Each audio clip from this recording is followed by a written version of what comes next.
नमस्कार। मार्केट्स के अंदर वॉलेटिलिटी जारी है, लेकिन लास्ट कुछ दिनों में लोअर लेवल से रिकवरी हमें ज़रूर देखने को मिली है। When it comes to Nifty 16,140 के आसपास निफ्टी अभी ट्रेड कर रहा है।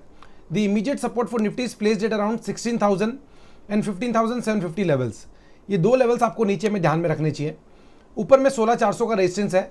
16,400 का लेवल जैसे ही ऊपर में ब्रेक होगा तो एक अच्छा मूव हमें निफ्टी में ऊपर की तरफ देखने को मिलेगा, और फिर 16,700 तक के लेवल या 16,800 तक के लेवल हमें एक वीक के अंदर निफ्टी में ऊपर में देखने को मिलने चाहिए। तो मेरे को लगता है कि फिलहाल यहाँ से निफ्टी ऊपर का बाउंस बैक दिखाने को तैयार है। डिप्स में खरीदारी करें, एग्जिस्टिंग पोजीशन होल्ड रख के चलें।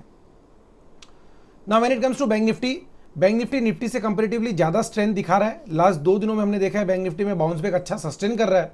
निफ्टी थोड़ा सा उसको सपोर्ट करेगा तो बैंक निफ्टी और बढ़िया मूव ऊपर की तरफ दिखा सकता है। 34,700 34,700 लेवल क्लोजिंग बेसिस पे ब्रेक होते ही 35,300 35,500 तक के लेवल्स हमें बैंक निफ्टी में देखने को मिल सकते हैं। So I think any dip in bank Nifty till 34,300 level should be used as buying opportunity.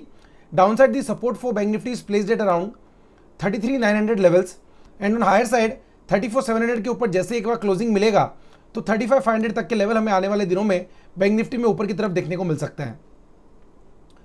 Sector specific IT sector तो अभी वीकनेस दिखा रहा है, इसमें रिबाउंड का और रिवर्सल का वेट करना होगा।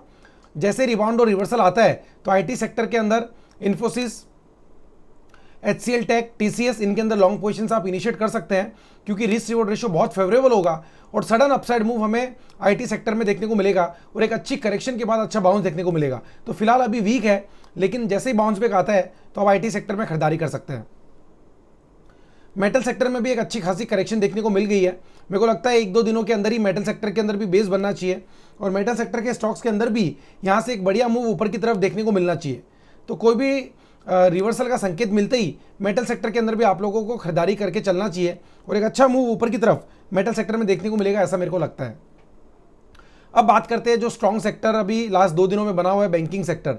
बैंकिंग सेक्टर में स्टॉक्स के अंदर अभी तक कुछ खास मूव आया नहीं है, लेकिन मेरे को लग रहा है कि ICICI बैंक, HDFC बैंक और HDFC यानी HDFC ट्विंस यहाँ से एक बढ़िया मूव, बढ़िया बाउंस बैक ऊपर की तरफ दिखाने चाहिए। I think ICICI bank can give a move around 30 to 40 rupees from present levels.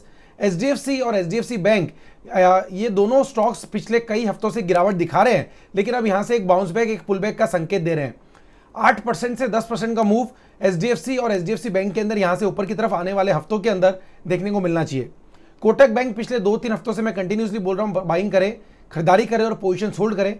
Kotak bank is still looking strong to me. 200 DMA के ऊपर आया है, एक अच्छा मूव ऊपर की तरफ देखने को मिलना चाहिए। 100 रुपये का अपसाइड मूव अभी और कोटक बैंक में ऊपर की तरफ देखने को मिल सकता है।